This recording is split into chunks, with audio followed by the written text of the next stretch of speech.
নাক বন্ধ থাকার কারণে নাকের ড্রপ ব্যবহার করছেন, এরকম রোগী আমরা সবসময় দেখে থাকি। অনেক রোগীরা এরকম নিয়ে আসেন যে, ডাক্তার সাহেব আমি তো নাকের ড্রপ দিলে আগে নাক খুলতো, কিন্তু এখন এই নাকের ড্রপ ব্যবহার করলেও আর কোনো উপকার পাচ্ছি না। নাকের যে বন্ধ বন্ধ ভাবটা ৩-৪ মিনিটের জন্য কমছে, তারপর আবার নাক বন্ধ হয়ে যাচ্ছে। এই সমস্যাটাকে বলা হয় রাইনাইটিস মেডিকামেন্টোসা। আজকে বিষয়টা নিয়ে একটু ডিটেলস বলবো এই কারণ অনেক রোগী বলছেন যে যেই জিনিসটা আগে আমাকে ম্যাজিকের মতো উপকার দিত, সেটা এখন আমাকে কোনো উপকারই দিতে পারছে না। আসলে ওনার ভুলটা ছিল অতি নির্ভরশীলতা। উনি এই ড্রপের প্রতি অতি নির্ভরশীল হয়ে গিয়েছিলেন, যে কারণে এই ড্রপটাই তাকে বিপদে ফেলে দিয়েছে, যেটা কিনা বলা হয় সাপে বর।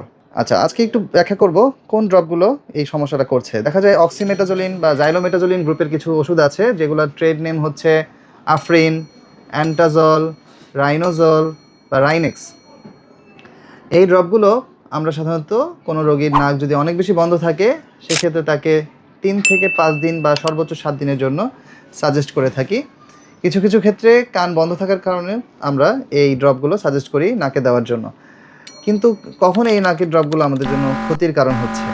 যখন দেখা যাচ্ছে একজন রোগী এই নাকের ড্রপটা দিয়ে বেশ উপকার পাচ্ছেন, যে ম্যাজিকের মতো তার নাক খুলে যাচ্ছে, নাকে অনেক বাতাস উনি নিতে পারছেন, ঘুমাতে পারছেন আরামে, তখন ওনারা মনে করেন আজকে আমি একটা খুব ভালো ম্যাজিক্যাল সলিউশন পেয়ে গেছি। এই নামটা তারা আর ভোলেন না।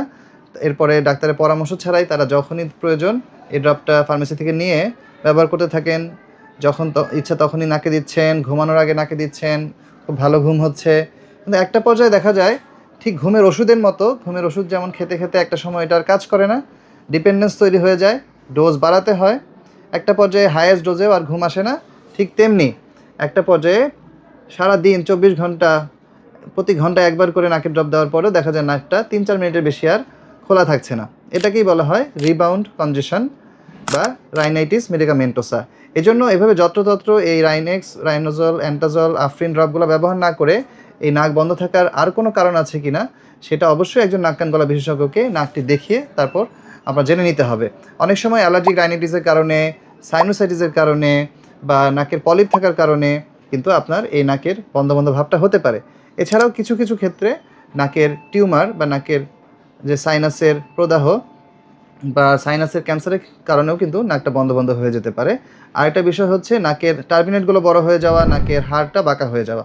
কাজেই নাকের রোগটি শনাক্ত না করে যদি আপনি এভাবে যত্রতত্র যখন ইচ্ছা তখনই নাকের ড্রপ দিতে থাকেন, সেটা কিন্তু আপনার দীর্ঘমেয়াদী বিপদের কারণ হতে পারে। তাই এই নাক বন্ধ থাকার কারণের সঠিক রোগ নির্ণয়টি খুবই গুরুত্বপূর্ণ। আর একজন নাক কান গলা বিশেষজ্ঞই পারে আপনাকে এ ব্যাপারে সঠিক রোগ নির্ণয় করে সঠিক সুপরামর্শ দিতে। ধন্যবাদ।